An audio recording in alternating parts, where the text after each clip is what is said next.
Hello, welcome to my training session of currencies. First, I'd like to take you to any number of currencies that were in the market today that made a big impact. For the first trade that I was in today, I traded the Canadian dollar, well, the US Canadian dollar, and here it is right here. To find this trade, I had to do a few simple parameters of finding divergence. So I found it on the 30-minute chart. I saw the last sell location right here to the last sell location right here. I noticed that there was less sellers. I then went to the last buying session on the MACD histogram, and I noticed that there was more buyers right here.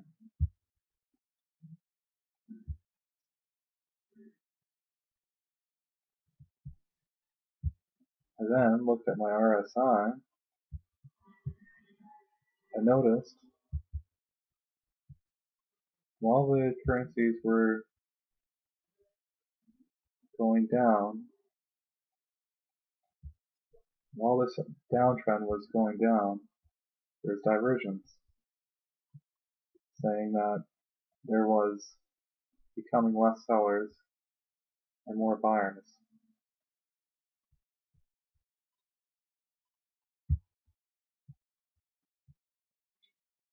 See how the RSI hovers around the 50 area right here?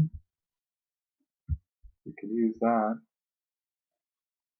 as support when broken or resistance. So I notice all this is happening on a 30-minute chart. And what do? I wait for the next uptick on the MACD, which is my trigger finger.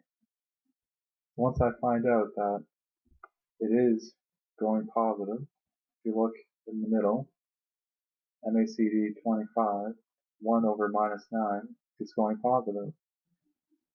And I notice on the ADX Directional Indicator that it is trending and there is more buyers coming in.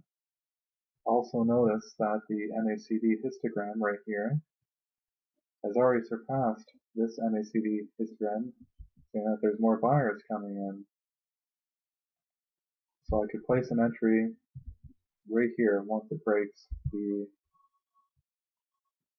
support of the RSI. Let's say it's right here.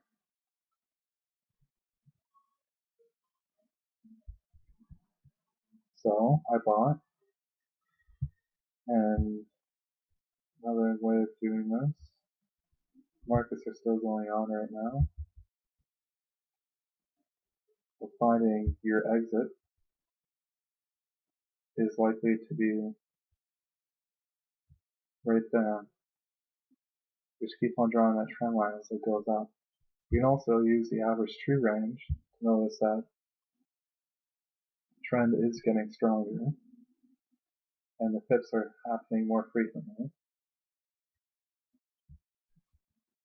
So another way we could do this is to look back for resistance, horizontal resistance.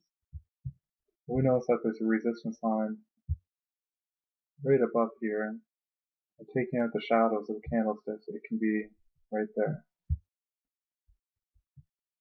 So we notice that it's very close to hitting resistance, and we probably want to get out as soon as it hit resistance, right here. And if we do it right there, we notice that the RSI broke. We notice that while the MACD is still going up, we also know that there's buying coming in, and the stochastics over here have turned down slightly. So that would be a good exit. And that's where it won't happen to them.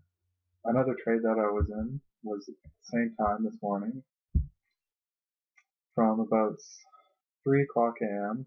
to about 12 o'clock is the prime hours for the Forex market. Okay, so same sort of thing here. I noticed that from the downtrend, there's less sellers coming in. I also noticed that there was more buyers coming in right here. I noticed that the RSI was strengthening and diverging. So where would I buy? Well, my MACD sloping indicator is my trigger finger, but I also like to look at the directional movement of the trend. So I would buy right here.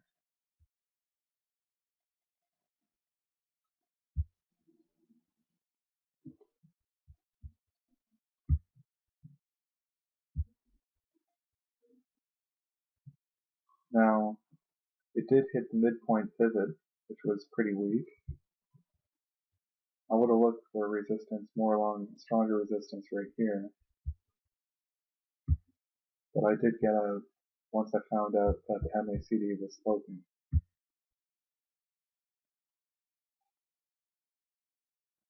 Right there. I noticed that the RSI was weakening. I also noticed that the buyers were coming in. And so I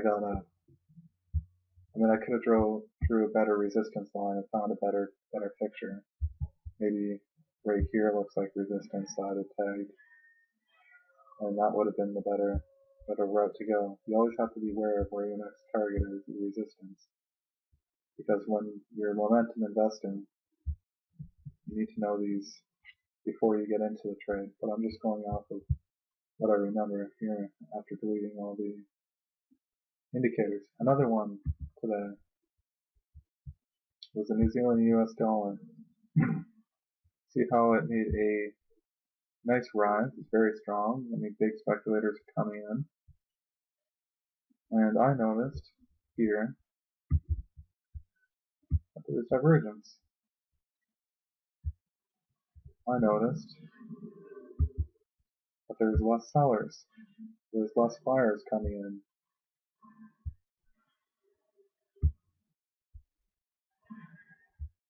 I also noticed that there was more sellers coming in here. So what would I do? My trigger finger sloping indicator right here is already in a sell action. I'd wait for the average directional moving indicator to come up and tell me that there is a trend happening and that there's sellers coming in. So where would I buy? I'd probably buy right here.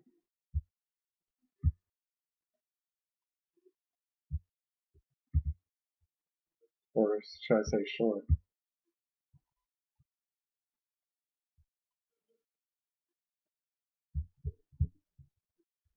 Let's see here.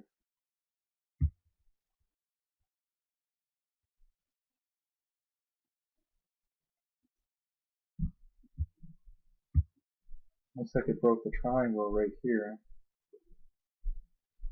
which gave a very down pressure right there. You can see that the momentum does pick up right here on the average true range. And it dies down slowly right here near the end of the session. Also notice that buyers and sellers are stagnant. We're oversold here.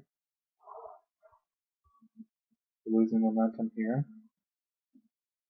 So I'd probably want to sell right here and not hold on to the weekend. We're also a little bit below the 200 MA, but we're still in a downward sloping trend. But I know that the New Zealand dollar is strong, And the COT reports, the commitment of traders, there's more buyers than sellers, and there's a trend shift. So this was just a minor correction that would have made you about 500 pips, or half a cent, which in futures terms would probably be around $600. Okay, that's about it for my video. That's how I do trades, and that's